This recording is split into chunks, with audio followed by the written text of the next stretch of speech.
From Carr, Riggs, and Ingram, this is It Figures, the CRI podcast, an accounting, advisory, and industry-focused podcast for business and organization leaders, entrepreneurs, and anyone who is looking to go beyond the status quo.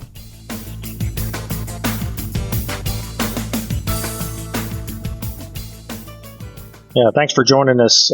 This is Greg Crabtree and Steve Riggs with Carr, Riggs, and Ingram to present you a podcast on planning for your business restart given the disruption that we've certainly seen in the recent economy. So, as I said, I'm Greg Crabtree, the partner of the Huntsville office of Carr, Riggs, and Ingram. My background is author of Simple Numbers, Straight Talk, Big Profits, and did a good bit of speaking on private business entrepreneurship over the years. And certainly has made a passion out of that. Steve, if you'd introduce yourself to the folks. Yeah, Steve Riggs. I'm part in charge of the Destin office, Destin, Fort Walton Beach, Miramar Beach office here in the Panhandle of Florida. I was a former IRS agent for 4 years, and I've been in public accounting approximately 40. I think this is my 41st busy season that we're about to wind up on. And I'm a tax guy, and I have clients just all through the range of types of businesses that our firm has, and enjoy that. Well, Steve, I've always kind of seen, what you and I do for a living. I had a group of entrepreneurs one time that told me, hey, you guys see hundreds of businesses, most intimate details. You got to have some idea of what works and what doesn't. And boy, have we had an education of a lifetime, here in these past few months. So certainly, we've all reached back to our thinking of the 2008 recession, the 9/11 impact of that event. You had the stock market crash in 2000 from the .com era, but tell me what's been your impact of seeing how this impact that we're living through at the moment, how it shapes up to other things that we both live through. Greg, in my opinion, this is probably the worst that we've had, at least in our lifetime. Obviously, you and I did not live through the Great Recession nor World War II. But man, oh man, we thought the Great Recession between 2008 and 2010 was bad. No, this is unlike anything we've ever seen, because we don't know we don't know how long it's going to go on. We don't know what the effect is, and people are dying. And never certainly in my lifetime have I seen the American economy come to a grinding halt. Just see financial stress top to bottom through our economy. It doesn't matter if I've got a surgeon who operates to make a living, being told you cannot operate because we've got to save these hospital beds for the COVID-19 patients. Or a restaurant, a retail owner that says, Steve, I generally basically have made a living selling stuff people don't need. Or restaurants that have closed down, or hotels that are really successful, but they owe $25 million in debt, and now they have no occupants. It just goes through the whole level of our economic strata in the United States, what's going on, and we just don't know how long it's going to be like this until we can somewhat get back to normal. That's one of the things we're going to talk about is when that's going to be and how it's going to how people can react. Yeah, we're certainly starting to see the framework of things coming together, of a plan of reopening, and there's still a lot to be added. Much like the PPP loan programs and the disaster loan programs, there's changes in all of those, and some people have received funding already. Some are waiting on the next round of funding. But I think we can now at least, I think one of the reasons why we want to do this podcast is say, now is when you need to start going through another cycle of forecasting to get prepared. I do think what is interesting in this is, so in our office, we have about 300 business clients that we do work for. Probably 200 of those 300 are in our consulting program, and about 100 are just traditional, clients. And what is fascinating to me is we've actually been keeping this list on the wall of clients that are facing what I would call an extinction level event. And so out of those 300, I've only got 10 names on the wall. And so to a certain degree, I think there is an element of being careful not to overpaint, the potential of coming out of this. It certainly is, people are going to be impacted. But we've actually had some clients that have not been impacted at all. Some have actually had increases of business. Some have been very stable. But then you've had those that have received the greatest attention. Restaurants are quite obvious to everybody, because they have been shut. Salons, anything that requires, personal distancing, that's too close, have really been harshly, shut down in those things. And I think it's going to be uneven. And as I've said, to many of our clients on our calls with them, think of this as the lake being drained and we can see all the stumps. And so, one of the things that I've been telling people is look around and see who's faring through this quite easily versus who's struggling. And it may affect how you think about running your business going forward in that process. And so certainly I think those are things to kind of keep in mind, in that process. Well, there's definitely winners and losers, Greg, in this thing. But the losers right now are far outnumbering the winners. And so obviously, the big dogs like Delta or United or American Airlines, they're going to survive because they've got capital and they're too important in our society to fail. Smaller airlines in that topic are going to have a hard time. There's definitely going to be losers there. But man, just throughout, as I drive from my home to work and I drive by all of these places that people would be shopping that are just closed. And then all of those people sitting at home, no paychecks. There's going to be an effect. Again, I'm in Northwest Florida, heavy tourism.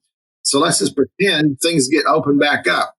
A lot of people that normally would vacation here and stay in hotels and condos and eat in restaurants and all, they don't have the money to come this summer. So there's going to be that. So anyway, it's just going to be interesting. But yes, as you pointed out, there are winners in this thing today.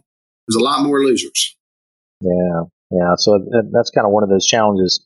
So, one of the things that, we've been trying to get people to think of is kind of think of your playbook, of now that, we've seen PPP funding levels. We've actually had 2 clients receive disaster loan funding, believe it or not, which we were kind of concerned was not going to come through.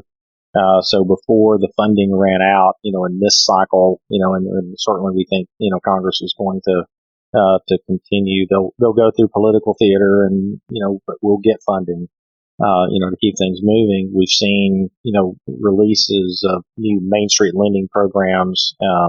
So, what's some of the things that you're seeing and you're talking to people about in terms of kind of a playbook of reopening? What's the plays you're talking to them about running? Well, what we're talking about is what they thought was normal is not going to be necessarily be normal. For example, some car dealerships, major flags, talking to those guys, new metal's just not moving. They're used cars, they're still moving, but there's just going to be a different mix just in car dealers as to what's going on. Man, I can't imagine movie theaters are going to do very good this summer and fall because who wants to go in that place and be sitting next to a guy coughing on you that you can't control? So there's just anything that you thought was how it was going to go. Is not how it's going to go. That's for sure. Banks, bank stocks. I had bank stocks in my stock portfolio, and fortunately in February I got out of that stuff because banks, we need them, we love them, got to have them. But man, those guys, is as much leeway as they're going to be given by the regulators. Banks are going to have a harder time collecting on their existing loan portfolio pre-COVID-19 than they are after. It's going to affect earnings. It's going to affect stock prices and all. So you've got some industries that are going to drag for a long period of time. And then, some that might be able to pull back up pretty quickly. Yeah, it's going to be an uneven, climb back out, for sure. I've done a few podcasts for industry groups and, kind of to your point on the auto industry, I did one for a group called the Shop Fix Academy. And these are all independent repair shops all across the U.S. And what's interesting is their biggest fear was actually the government coming out with a cash for clunkers program, which when they did that previously, it actually really drove down the repair industry with that. And certainly the auto, and you're going to see a lot of industry groups will lobby for one thing or another. So it'll certainly see for every one that there's a positive, there's an offset, to somebody else. So you got to, kind of play through those. We've talked to several of our manufacturing clients and, And what's interesting there is this little glimmer of hope. We've got a plastic extrusion manufacturer that is just clicking along just fine. I mean, he hasn't seen any decline, and he's ready to actually start spending marketing money to go gain more market share as product moves back on shore, that he feels like that he's got an opportunity to go win some of that work and make it. So as you say, there's this balance between those things. One of the interesting things, and I don't know if you've seen this in your client base, is we've also seen an availability of talent that had dried up in the last 5-6 years. And we've actually seen some people that have been able to pick up some additional talent that had previously not been available. And so I don't know if you've seen that across your client base in terms of people actually looking to hire people rather than people to cut. Yes, we have. And it's so interesting you said that, because just even in our own profession, I've seen more high-end resumes hit my screen of CPAs that are coming on the market. Fortunately, our firm didn't have to lay anybody off, but have been cuts in our profession, and there's a lot of talent just in our world on the street. Certainly, our engineering clients are seeing some of that. If you just take Boeing, obviously not a client of ours, but we all root for Boeing. But a lot of people are on the sidelines with Boeing right now, and then when they get going, it's going to be slow. It's going to take time to pick up, and there's people there that have a skill set that are going to be looking around. But there is definitely an opportunity. If you're one of the stronger people in whatever line of work you do, whatever profession you've got, there is an opportunity to pluck talent. There's opportunity to buy weaker competitors and roll them into your business. Yeah, so one of the strategies, that we've mentioned to people, I've participated in this in a couple of organizations I've been in over the years, and I've always thought it was one of the best strategies, especially in a time like this, is go through a strategic exercise that says, if I was going to rebuild my business from scratch today, what would I do differently? And if there ever was a moment in time, and this is really kind of interesting because what we've seen with the impact of the PPP funding, there's been this shot of capital that's flown into these businesses that actually gives you some oxygen to be able to have that discussion.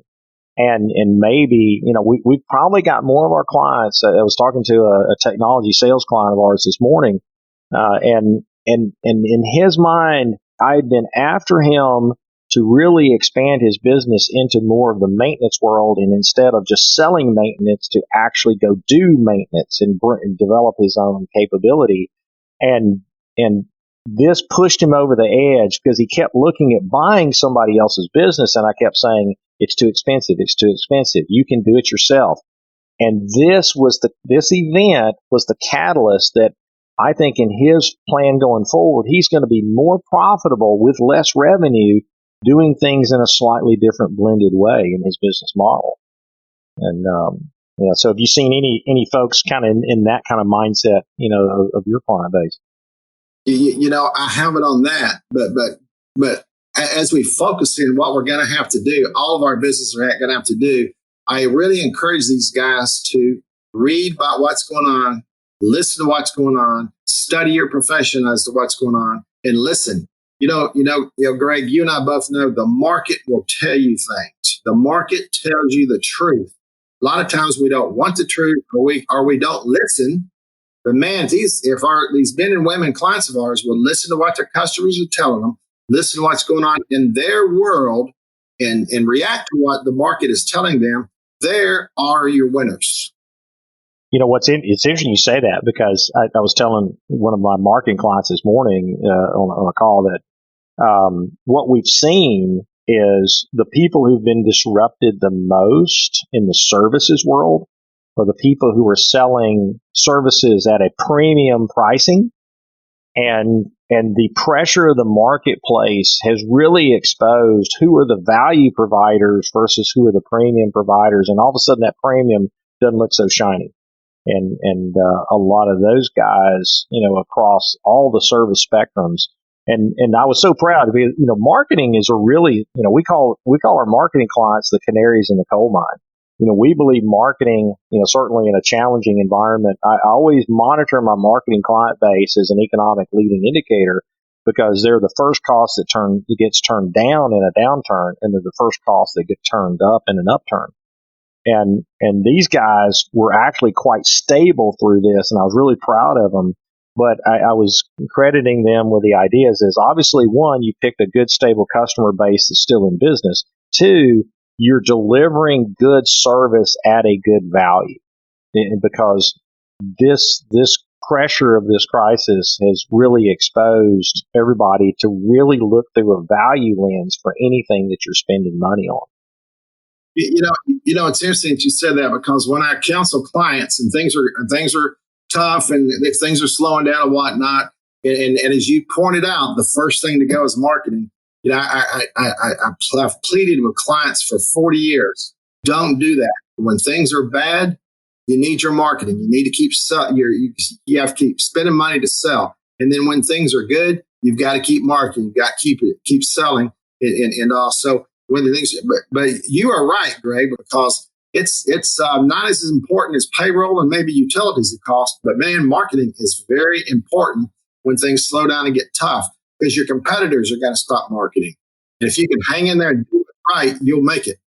I've told our marketing guys, I said, here's kind of the thing that I think may be different. I'd be interested to get your take on this. Is obviously in 2008 going into this, we had an overblown segment of the economy that was kind of fake activity with all the real estate mortgages and all of those activities that were being funded by borrowed money, but it wasn't funded with capital. And I believe that our last 10 years has been largely funded with capital, which is a different animal.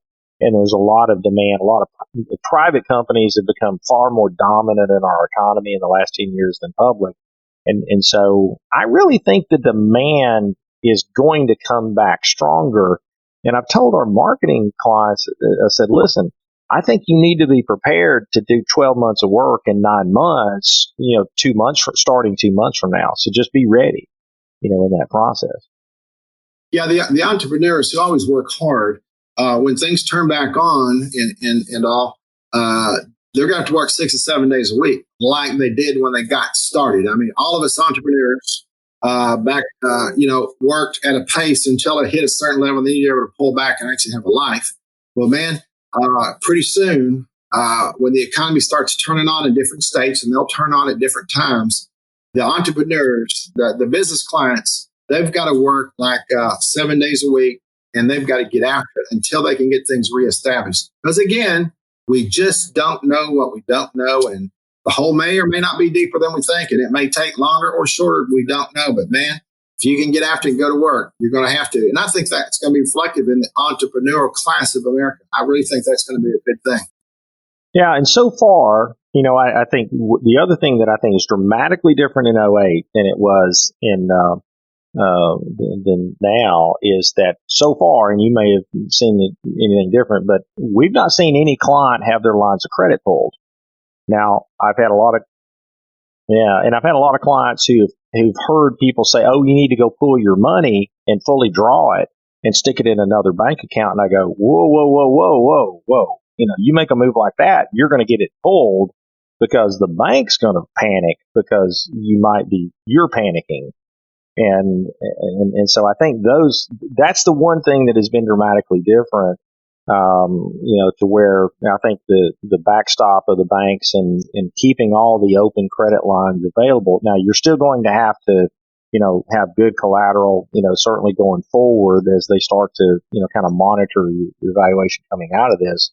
And then certainly as we use the PPP funding, we use any of the disaster loans or the Main Street lending programs that are available, kind of work our way back out of it. But I think, that's the one thing that gives me more hope that we've at least not lost our access, to that liquidity that was really more prevalent in 2008 of a liquidity crisis, than it was as much anything else. And you and I both know there's more free cash out there today, uninvested, than there was in 2008. But man, then everybody was leveraged up and banks were leveraged up. But now there is so much cash on the sidelines ready to take advantage of opportunities. So, yeah, we're not leveraged down today at all like we were back in 2008. Well, I'll give our listeners a little nugget here. So we're talking to one of our clients this week that privately owned, so they're not investor finance, but their biggest competitor was a private equity backed company that just went through 75% layoffs of their staff, and they're destroyed. And so I was telling my client, I said, listen, this is great because the private equity guys aren't going to put the same money back into that company to regrow it to where they were trying to get it to. So they had made this massive bet to run, that competitor of theirs was essentially buying market share and not running a profitable business. They were just sucking up all the activity in that particular market. And I said, this is great for you because you just cleared the deck of somebody that was pushing your pricing down. And now you're going to be, unfortunately, they had followed our capital guidelines of having 2 months of operating expenses in cash. They weren't drawn on a line of credit. They committed to running a profitable business, and so they're going to get through this just fine. Yeah. Again, winners and losers, and that client is a winner. Yeah, but there again, and I think it just exposes some of those businesses. But I totally agree with you. I saw this. There's groups already that are putting together, private equity funds to pick up some of these companies, that collapsed under some of that private backing, and so the ecosystem kind of keeps rolling. So so any other final planning points, to the listeners that you would give them guidance on kind of thinking of what's the next 30 to 60 days that you got to be focused on. Obviously, preserve your cash flow. You've got to deal with that because you have to be alive when they take the handcuffs off and we start running again as a country.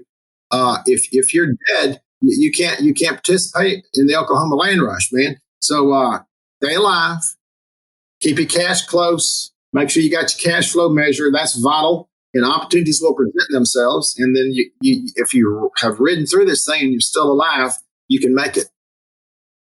Yeah, I think one of the things that's unique in this moment is, we've been telling people as you get your PPP funding, as Dave Ramsey says, spend it on paper before you spend it in reality. And we've been pushing hard to don't get 7 weeks into your 8-week forgiveness calculation period before you start thinking about what you spend it on, because you've got to. This is one of those things that you've got to spend it. I believe, and I think you'd agree with me. You got to be straight up. You can't be. There's going to be some people that get whacked that are they're going to change ordinary and customary kind of stuff and try to game the system. And this is not a time to game the system on the PPP forgiveness. But if you plan it out and do it the right way over the next 8 weeks, this is the best thing that has ever come along for private business. And I think we'll look back 20 years from now and say this was a stroke of genius. Yeah, there were some people that probably benefited in a sense more so than maybe you would think in a well-planned out thing. But yet, that money still, got into the economy. It still was a shot in the arm, in that process. And I think, you've got to be just super careful to really plan out that spending here this next 8-week period, since most everybody started to get their money by now. Yeah, I agree. Again, it's very wise. And again, we can't go back and do 2008 again, but had there been something like that at some level with the financial institutions and all that would have kept them from just freezing up and stopping everything, then the Great Recession would have been not quite as brutal as it was. Yeah, and I will leave everybody with this thought. I mean, as I've been studying the data of the clients that we work on, I will tell you that 2009, 2010, 2011 were 3 of the most profitable years our clients ever had. So I think when you follow a good game plan, when you plan it out, you forecast, reforecast, you stick to those good basic business principles. Those are the people that are going to win, and I think that it will ultimately be far more winners than people that follow that guidance rather than just living by the moment and not making a plan. Agreed, 100%. All right. Well, appreciate everybody listening, and certainly visit cricpa.com, to reach out to us. And, we've got the capabilities to help, people, put the cash flow plans together. Cash flow forecasting has been a passion of mine for years in terms of creating simple and quick ways to actually get to the truth of the financial data, that businesses need to operate, successfully. And so, we're, all of this CRI team are here to help and help everybody be a success. So appreciate everybody listening. If you want more CRI insights or are interested in learning about our firm, please visit our website at cricpa.com. Thanks for listening to this episode of It Figures, the CRI podcast. You can subscribe to It Figures on iTunes, Spotify, or wherever you prefer to listen to your podcasts. If you liked what you heard today, please leave us a review.